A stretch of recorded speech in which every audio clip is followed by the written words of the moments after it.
Ya shalom bazalwane, shalom. Ngiyanibingelela namhlanje ngifisa ukukhuluma ngama birthdays nama public holidays lawa abazalwane abagcinayo. Bazalwane, iBhayibheli liyasixwayisa ngama public holidays la kwikhalenda from January to December. Umzalwane akulindelekile phambi kwaNkulunkulu ukuthi acelebrate nanoma yiliphi iholiday. Kusukela mhla ka-1 January uNew Year, umzalwane akufanele celebrate lonke lento. Kuze koshaya I think umhla ka-26 i-Days of Goodwill, Day of Goodwill. Asicelebrate uKhisimusi, or Heritage, or Cultural Day, or Mandela, or Freedom. Celebrate lutho, celebrate or Freedom Day, celebrate lutho okwi-public holiday kwikhalenda. iBhayibheli alisivumeli. iBhayibheli alisivumeli ukuthi celebrate anything ekuyikhalenda. Ngiyaphinda ngiyasho, iBhayibheli alisivumeli ukuthi celebrate any public holiday. Even ibirthday yakho iBhayibheli alikuvumeli. Webazalwane, umuntu mekuJesu uyisidalwa esisha. Izinto kade uzenze eGibhithe kade ungale, awuzenzi la, usuyisidalwa esisha. iBhayibheli mofunda uTimotheo chapter 2, Timotheo uqala chapter 2 verse 3 and 4, lithi lokho kuhle kuyabongeka emehlweni kaNkulunkulu othanda ukuba bonke abantu basindiswe bafinyelele ekulazini iqiniso. Ukusindiswa kuphela akwanele. Igenge eningi evela la ko TikTok negcwele emasontweni isindiswe kuphela kodwa ayifinyelelanga eqinisweni. Ukusindiswa yenye into, ukuba seqinisweni yenye into. Zimbili lezi zinto. Timotheo chapter 2 3 and 4. First Timothy, uthanda bonke basindiswe.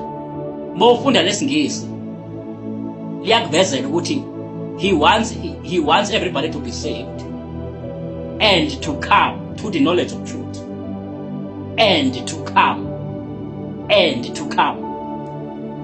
Uyasindiswa, ungagcini ngokusindiswa. Kumele uthole ivangeli leqiniso. Umuntu mesindiswa kufanele asindiswe 1, avume uJesu njengenkosi. Uvume ngomlomo ukuthi uJesu uyinkosi, wafa wavuka, ukholwe ngenhliziyo. Bese kuba ngokulunga. Ukusindiswa ke lokho, step number 1. Kodwa ayipheleli lapha indaba. Ithi phinda uthole ivangeli leqiniso, true gospel, ivangeli elishumayela iqiniso. Umele ukufundiswa. Hambani noshumayela ezweni zonke, usho njalo uJesu. Emva kalokho nasebephendukile nibabhabhadise bese nibafundisa ukugcina konke. Ngoba ezulwini umuntu ozongena umuntu ogcine yonke into. Umuntu owenze according to iBhayibheli njengoba lisho. Ezulwini akuzongena nje umuntu osindisiwe kuphela. Ukusindiswa akanele, is not enough. Funa uphinde ufinyelele eqinisweni, uthole ivangeli leqiniso. Uthole a true gospel. Otherwise awuzongena ezulwini ukuthi uyafa manje. Ngiyaphinda ngiyasho, umele ukusindiswa uphinde uthole ivangeli leqiniso. uNkulunkulu akafuni, uJesu noma uNkulunkulu akafuni si-celebrate ama-birthday. Phumani kuma-birthday. Phumani kuma-birthday. Phumani kuma-public holidays. Hlukanani noku-celebrate o-Heritage Day, Cultural Day. iBhayibheli alisivumeli. uJesu koba ngathi uyanizonda menifika ngale, athi sukani kimi benzi bokubi. Sukani kimi benzi bokubi, koba ngathi uyanizonda. Umuntu ungena ezulwini ngoba kade enza intando kaNkulunkulu. akusiyena wonke umuntu othi inkosi inkosi. Akusiyena wonke umuntu othi inkosi inkosi. Inhloso kaJesu ukuthi azasho njalo yingoba uyabona ukuthi noma sisindisiwe kodwa siyizwe. Kuyamphoqa ukuthi ufuna ahlunge. Kahle kahle befana ngabe umuntu nje mesindisiwe. Meshona wezulu straight. Kodwa ngeke kwenzeke lokho ngoba siyizwe. Siyasindiswa singafuni ukushintsha zaseGibhithe. Siyasindiswa singafuni ukuhlukanisa. Hlukanani namabhedeni. Hlukanani ngokufakaza amabhedeni emapulpiti. Hlukanani ngokukhuluma ngamabhedeni. Hlukanani nizolugela Jesu. Oh brother Enigma nabanye abazalwane abaphumile enyameni babona izulu njengoPaul ethi ngeke ngaba ezulwini lesithathu. Bayasikhuluma lezi zinto. Abazalwane abake bathathu babonisa isihogo. Bayasikhuluma lezi zinto. Abake baphuma emzimbeni. Baba kwelika moya njengoJohane esentabeni yasePatmos.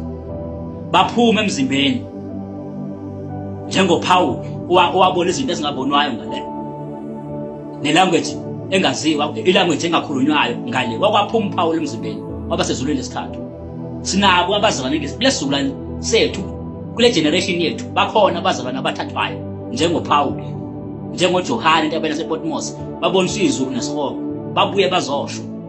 Mina nginilethela imbhalo Galatians chapter 4 verse 10. Hlukanani namabhedeni. Hlukanani nokucelebrate ama public holidays. La lapha kwikhalenda. Umzalwane akacelebrate lutho olukhalenda. Umzalwane akavoti futhi. Hlukanani nokuvota. Namhlanje sizokhuluma ngama-public holiday. Angazi ngena kanjani. Galatians chapter 4 verse 10. Paul nigcina izinsuku verse 10. Nigcina izinsuku nezinyanga nezikhathi neminyaka. Nginovalo ngani ukuthi mhlawumbe nginhluphekela ngeze. Verse 12. Yibani njengami ngokuba nami nginjengani.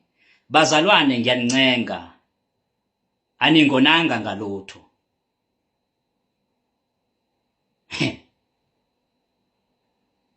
Uverse 9 nakhona moqala kuverse 9 phezulu uthi njengoba manje senimazi uNkulunkulu phezu kwalokho niyamazi uNkulunkulu kukanjani pho ukuthi nibuyele ezifundisweni zobungane?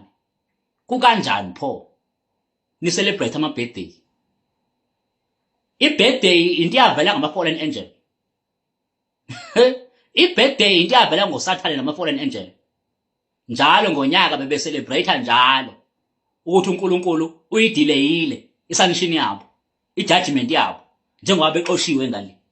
Njalo ngonyaka bebekhanyisa amakhandlela ama fallen angels a celebrate emkhathini. Unyaka nonyaka bebe celebrate bekhanyisa amakhandlela bajabule ukuthi ijudgment yabo ideleyile. uNkulunkulu ideleyile uphinde wabanika another year ukuthi ba operate njengoba be operate emkhathini. We all know ukuthi ama devil worshippers aginqa imoto enza zonke izinto nama satanist. Ziningi izinto azenzayo. A destroy imshado, alethe izifo emhlabeni. Kuningi okwenzakalayo lapha ku second heaven emkhathini nakwi marine kingdom. Aya destroy enza yonke into. So they always celebrating each and every year. Ibirthday yavela kanjalo. And ibuka amadodana kaJob aye celebrate ibirthday njalo. Uthe uSathane mase destroyer into zaJob angasinda because they were not protected. Babenza izinto esokungcola celebrating birthday every time. Mekade celebrate uJob ahamba eqolisa uNkulunkulu. Eqolisela amadodana akhe. As a result, uthe uSathane mase destroyer. Wa destroyer now. Wa destroy imfuyo, wa destroy namadodana. Umama wasinda ngoba ubekhola. Ubengekho lento zama birthday. Ubengekho lento zama birthday. Ngiyanikhuza bazalwane. Hlukanani nama birthday. Hlukanani no cultural day. Hlukanani no celebrate izinto ama public holidays akuma calendar. Hlukanani. Okay, isimusi nini? Niya celebrate.